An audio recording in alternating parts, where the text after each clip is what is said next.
Hey guys, so some of you will of course remember that some time ago I did a video where I compared the internet browser Firefox to the internet browser Google Chrome, and today I'd like to do a bit of a follow-up video where I talk about some of the things that I've discovered, the pros and cons of both, since that last video. Okay, so I've been using both browsers simultaneously, so I've kind of got a bit of a good feel. Now, I've been using both of these browsers primarily in Windows for day-to-day work, but there are some caveats to running them on Linux-based distributions as well, and it kind of changes it up a little bit as well because of how Linux handles its software and how Windows handles its software. So, at the moment, as you can see here, I have just searched into Tumblr Chrome versus Firefox, just to give you something to have a look at as I'm talking now. Some jokes or some thoughts from other people as well. Some nice, interesting artwork, of course. I always kind of like the artwork that comes out of these kind of debates. Whereas you can see the Newton's cradle there on the left, you can see the Chrome versus Firefox thing. I really like this one here, where you got Chrome, the sort of the mechanical robot, and you got the fox with the fiery tail. Very, like, you know, I love the aesthetic on that. But anyway, aesthetics aside, so there are some things that I kind of want to bring to light when it comes to the whole Chrome versus Firefox debate, because some of them have larger pros and larger cons than I initially expected. So first, right off the bat, the thing that I kind of want to talk about front and center is the stability on the Windows platform, and possibly one of the biggest influential factors when it comes to stabilities in browsers. Now, I'm going to criticize Firefox here because it did crash on me quite a lot of times. However, the addendum to this is that any other browsers kind of would crash in the same kind of instance. It's that Google Chrome and the open source variant Chromium have a have a unique way of doing things, which kind of makes them almost impervious to crashing, at least in my experience. And this is through various amounts of testing as well. So the idea with Firefox, when you open up a Firefox window and you open up all the tabs, you could be surfing 6 tabs, you could be surfing 60 tabs. That is all within one instance of Firefox. In Google Chrome, each tab that you open up is an entirely separate sandboxed instance. So what that means is that if you visit a website or a web page that makes your browser go iffy, in Chrome, it'll crash that one tab. In Firefox, it could crash that whole browser. That, to me, is a very big fundamental difference. So when it comes to stability from that angle, it's not an integral problem with the software. Obviously, it's the integral problem with the site that you're visiting. But because Chrome and Chromium sandbox their each individual tabs, it means that your overall browser is at a lower risk. And because I, of course, say might be uploading a YouTube video on another tab, or I might be downloading something or whatever, a crash is a complete hiccup in those overall plans. It kind of relies on the fact that I can get my YouTube upload starting from the point where it crashed. And to be honest with Firefox, so far so good, but I certainly don't want to rely on that. So when it comes to stability, the fact that Google sandbox each of their tabs is a big bonus. Now, in theory, you can do this with Firefox. However, the problem is that I've noticed a lot of my add-ons and extensions don't work when you actually sandbox each of the Firefox tabs. I've also noticed that it doesn't really actually stop crashing that much as well. Now, there is a big bonus on Google Chrome in the sense that it comes with what's called Pepper Flash. Now, if you're in Linux, this is particularly useful because it's a form of Adobe Flash that is actually integrated very closely into the Google Chrome browser, which means that you don't have to download it, you don't have to put up with Adobe's silly updates and constant nagging to get the latest version of Adobe Flash. Google Chrome just takes care of that for you. Whether or not you're on Linux, whether or not you're on Windows, whether or not you're on Mac, it always has the latest version of Adobe Flash that's nicely supported on any system whatsoever. That's a big plus to Google. Now, that's not available on the Google Chrome open source variant, Chromium, because Adobe do not open source that software. They do not license that software to be given away for free. So just as a quick side note, the difference between Google Chrome and Chromium is that they're two sides of essentially the same coin. Google open sourced the majority of their browser code. And then what people can do is they can compile that code, and they can create and analyze that code and check that code for bugs, errors, malicious bits of software that might have snuck in. And it can be peer reviewed and then compiled and ran on your computer. If you are running a Linux distribution, you are no doubt familiar with Chromium, because Chromium is often bundled in the repositories of a lot of operating systems, rather than Google Chrome, because Google Chromium is of course open source. Google Chrome is not, because it comes with all these little add-ons like the up-to-date Adobe Flash, like a PDF viewer, like a Google updating tool, again, which is proprietary, I believe, not open sourced, which means that if you were to download and compile a version of Chromium, if you wanted to support the open source community, you would actually have to update that software yourself. Now, there's one big pro and one big con to this. The big pro is that once you've got a setup that works, you don't necessarily need to change it until you want to change it. The big con is that you could very well be running an out-of-date browser unknowingly.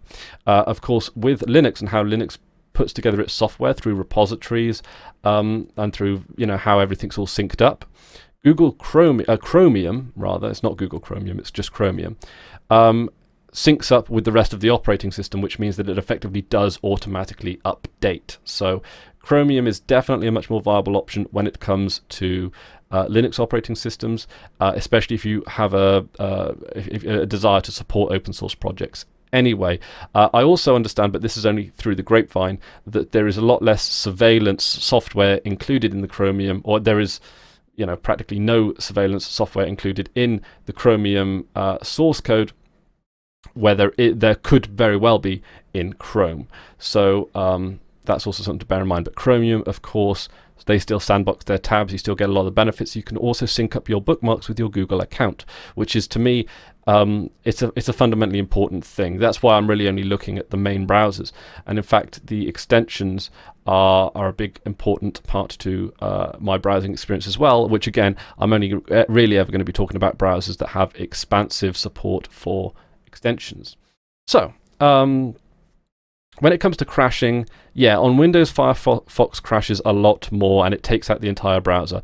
Google Chrome, it only crashes when I do actually visit a really dodgy website, or not even a dodgy website, just like a badly coded website, but it only crashes that one tab. I do find that Firefox crashes mostly when I'm on video sites, mostly YouTube, for example, and I've just got too many like YouTube instances or YouTube tabs open, and I think it overloads some kind of memory or whatever, or it messes up the how the codec works or something to that effect.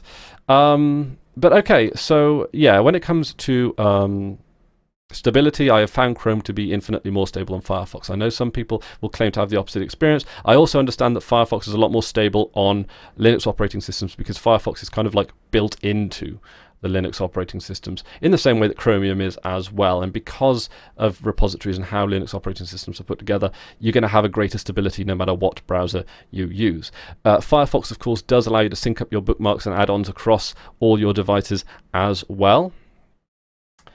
So when it comes to that kind of functionality, the idea of having the same bookmarks across your Android, your desktop 1, desktop 2, etc., and all your various Linux operating systems that you could very well be running on various partitions on your hard disk drive. Yeah, the ability to sync up bookmarks is fundamentally important, and I like the idea that it's integrated into the browser as well. There are add-ons that you can get that transcend browsers, but to be honest, these seem to be a lot more trouble than they're worth. I'd rather just pick a browser and go with it. Okay, so the next thing that I want to talk about now, mobile browsing experience, because I have looked at that as well. Big difference. There is a clear winner, actually, on the mobile browsing. It's Firefox. Firefox, and it's pretty much for one reason and one reason alone, is that you actually have options. You can actually choose how you want to use the Firefox Android browser. It accepts add-ons. It accepts lots of add-ons. You can run Ghostry on it, so you don't have to worry about picking up all kinds of cookies and nasty bits of malicious malware on the internet. It allows you to install AdBlock. It allows you to install what else have I got on there? LastPass.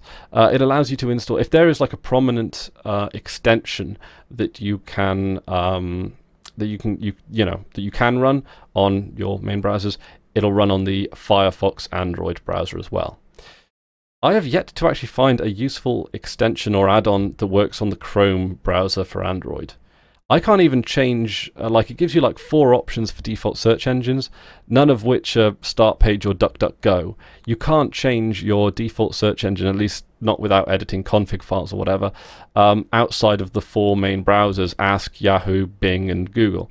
So it gives you a remarkable lack of customization, does the Google Chrome Android browser. So yeah, definitely a clear winner. They're both stable. I've had no crashes from either of the browsers.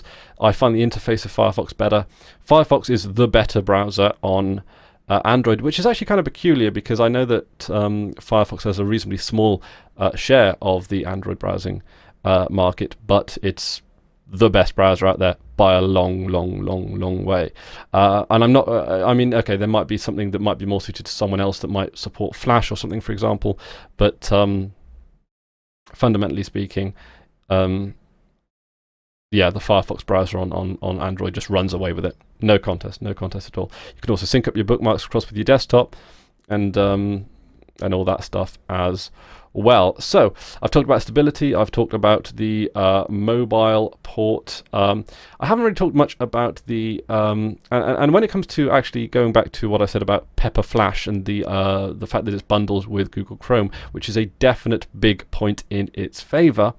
It's actually also worth bearing in mind that 9 out of 10 video sites and 9 out of 10 sort of sites that you would think would rely on Flash actually have HTML5 equivalents now. There were only 2 sites I could think of off the top of my head which required Flash to actually play the video content. The first is the Escapist magazine, and you can actually upgrade to the HTML5 browser if you're a subscriber to the magazine. I, of course, am not, but they also release the majority of their videos on YouTube like a week later anyway, so if you're willing to wait a week, that's fine as well. And Twitch TV, yeah. Interestingly enough, they are working on an HTML5 version of their streaming service, and of course with the bankroll from Amazon, that's going to probably come around sooner rather than later. In fact, they already have like a working version of it. In fact, some time ago I actually did a video where I told you how you can access that through the VLC media player. But other than that, yeah, most websites do not require Flash anymore. It's dead in the water. Flash is dying. It's old technology.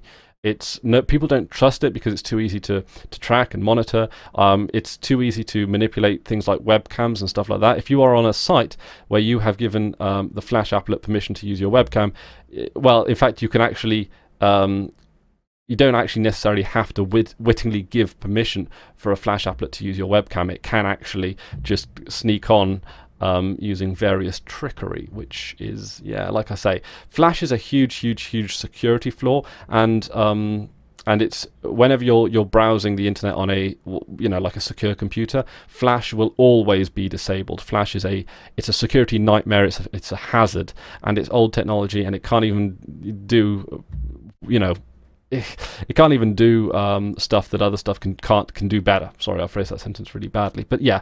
Flash dead in the water. So I'm not going to allow the idea that Pepper Flash being included in Google Chrome is going to be the maker or the breaker, because if I'm running it on Linux, I'm happy to run the old Adobe barely maintained version of Flash that Adobe stopped working on 2 years ago, until the rest of the world decides that it's going to drop that old technology, like the bag of hammers that it is. Well, actually, that's a bit of that's a bit harsh. Actually, a bag of hammers is actually sometimes useful. Whereas Adobe is just, it's slowing the internet down. It's slowing the rate of the internet down. I've actually got a tab from a previous video. I don't know if it's going to have been. It's probably actually this isn't the video that this references isn't going to be out for a while. But yeah, Tim Berners-Lee, when he sort of first successfully implemented the hypertext transfer protocol between client and server, effectively inventing the World Wide Web, he believed that there was an integral importance in the idea that the internet was an open platform, in the same way that, of course, Linus Torvalds, who invented Linux, believes that any kind of technology is strongest when it's a platform that people can collaborate on, an open one. And this is why something like Adobe Flash is just dead in the water, is because because it's not an open platform, it's a proprietary one. And that's why there will be a day when Facebook dies. That's a day that's because there'll be a day when Twitter dies or will go open source. There's a reason why WhatsApp will die, but there are the open source variants. They might not be as prominent, they might not be as well marketed because they might not have the money, but they're there and they have survived. IRC, which is an open protocol, has been around since 1988. 1988.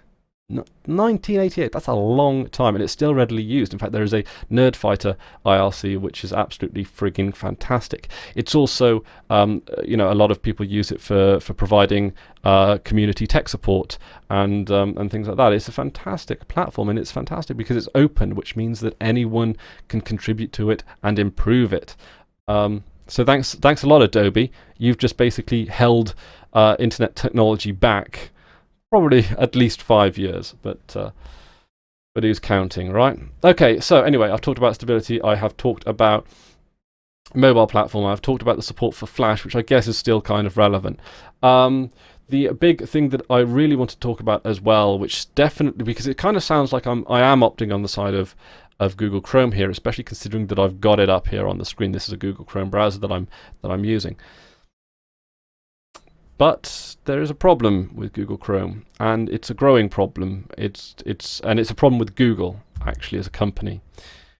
Google Chrome curates pretty much all of their extensions, but they don't curate them for quality, and they don't curate them for things like stability or quality control or anything like that. Or at least not that I'm aware of. I think they may do it by that, but if they do curate according to quality control, the bar is quite low. No, they curate according to whether or not an extension which can be distributed on the Chrome store just fits within their world vision, their politics, their terms and conditions, if you will. By what I mean is that they actually forbid the use of a lot of extensions simply because they allow you to do things that Google doesn't approve of. The chief one being downloading YouTube videos. Now, it basically, effectively, Google tries to stamp on any extension that claims to allow you to download YouTube videos. There might be one or two that have squeaked through, but if Google sort of found out about them, they would take them off the store. And I've noticed this increasingly, becoming increasingly common now, that Google, they legislate against their competition. This is a very dangerous thing. The Android, for example, which is quite well known for using the Google Play Store as its main software repository, doesn't allow either fdroid.org or the Amazon App Store to be installed through the Google Play Store because Google consider the Amazon App Store and F-Droid to be competition.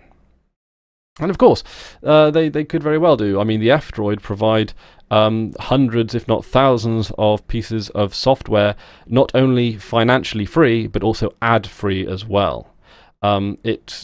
If people were to seriously find out what open source can offer in its true capacity, the proprietary world would be running scared. The power that companies like Facebook have over us it's not power through strength. It's power through relying on the majority of people are ignorant enough to know that there isn't a better option out there. And so many times have we seen companies take advantage of consumer ignorance. I'm not saying that the consumers are choosing to be ignorant, or it's not like open source projects have huge swathes of cash that they can overpower the marketing techniques of their corporate rivals. But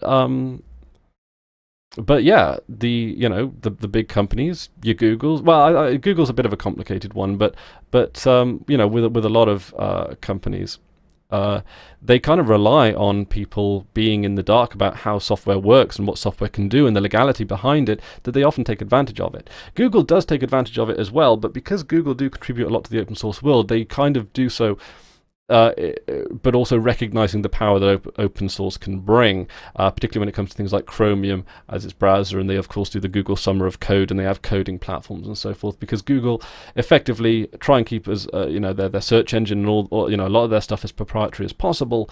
They also have to understand that they would rather be on the side of open source rather than competing for it. It's, you know, keep your friends close, keep your enemies closer. You know, of course, it was very famously mentioned by one of the spokespeople at Microsoft that open source, of course, is a cancer. A cancer to what? I'm not entirely sure. I can't remember now. Probably to a lot of the exploitative profits that are often made by companies like Microsoft. Microsoft are the worst for it. Have you seen some of the press releases that come out about Windows 9? God, I'm going to do a video about that. Anyway, this video is certainly taking its time now. Open source is definitely a big thing for me when it comes to browsers. So if you are running a Linux operating system, I would personally recommend that you use Chromium rather than Chrome, unless you are perhaps setting up a computer for for someone who isn't very tech savvy. On my mother's computer, I have set up a Lubuntu installation, which she's very, very happy with because it harkens back to the old desktop environments where you just click the start button, you click on the menu, the category of what program you want, and then the program. It's about as straightforward. Lubuntu is, once it's set up properly, it's the most user-friendly interface going. And I've just installed Google Chrome on top of that, so she doesn't have to worry about Flash or updating Flash or any of this kind of nonsense. So, but if you are somewhat reasonably tech savvy enough to have made it this far into the video, I would personally recommend, if you are running a Linux distribution, to run Chromium rather than Chrome. That being said, because the it uses the same bookmarking system to synchronize bookmarks across the board. But ultimately, if you're running only a Linux operating system, I would probably recommend Firefox. I'm going to leave it up to you as to whether or not you believe that Firefox is stable enough. But Firefox doesn't have the same problem that Google Chrome has, is that it doesn't curate the add-ons. It has a completely free and open platform when it comes to developing add-ons for Firefox browser, which means that you can do more through the add-ons. It means you can download YouTube videos and you can you know, do things that are outside of Google's terms and conditions. So, so yeah, if you're running a Linux distribution, you're probably tech savvy enough to actually have multiple browsers on the go. But for your main one, I would probably opt for Firefox on the basis that it works well on Android, it works well on Linux, and it's open source, and generally an all-round good browser. If that sandboxing is a big issue for you, and it is a big issue for me, Chromium might be the way to go. I would consider Google Chrome to be a last resort, but it does have some really good things going for it, even though and Google Chrome is, like, the majority of it is still Chromium. The majority of it still is open source. So in regards to that, that's fine. So anyway, that's about it from me today. What I was actually quite surprised in the last video was the number of people that actually said that they used Firefox, and I was actually discussing this with some of the more techie nerd fighters on the IRC, believe it or not, and they almost exclusively use Firefox. Firefox definitely has some overwhelming advantages to Google Chrome and Chromium. I think the sandbox thing is a particularly important thing to me being a YouTuber, because then it means that my uploads are just that little bit safer because the tab that they're being uploaded into is sandboxed. So again, let me know your thoughts down in the comment section below. Thank you very much for watching this video if you have made it this far. The browser that I actually did test outside of these two was one called Midori. It's open source and it uses the WebKit engine. And I haven't found it stable enough to really to take seriously. I'm sorry. Maybe one day, but I have tested Midori a good number of times now, and under stress it does seem to crumble, whereas maybe Firefox or Chrome don't. Okay, so thank you very much for watching. That's about it from me today, and if you've made it this far through the video, tell me your favorite open source project. Or if you don't know what an open source project is, or if you don't know whether or not something's open source or not, talk to me about a browser that isn't Firefox or Chrome. Something else that you might have tried, maybe share your experiences with it, just so that I know you've made it all the way to the end of the video. I really do kind of appreciate the commenters and subscribers that actually do take the time to listen to me go on like a crazy person. But yeah. So anyway, that's about it from me today. Thank you very much for watching. Until next time, I have been Chris Ware, and you've been awesome. Take care now.